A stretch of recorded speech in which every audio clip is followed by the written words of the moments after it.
मटर है भाई, क्या रेट का है मटर? मटर 400 रुपये किलो। दुनिया 600 की बेच रही है, हम 400 रुपये किलो। 400 रुपये किलो। जी हाँ। और ये फूल गोभी?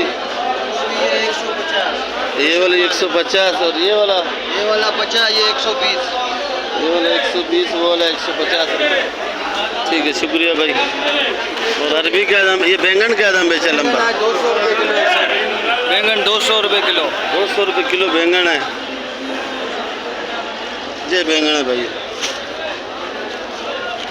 इसमें छट गया है बड़ा बड़ा भी, तो अच्छा हुआ है। ये लंबा बैंगन है।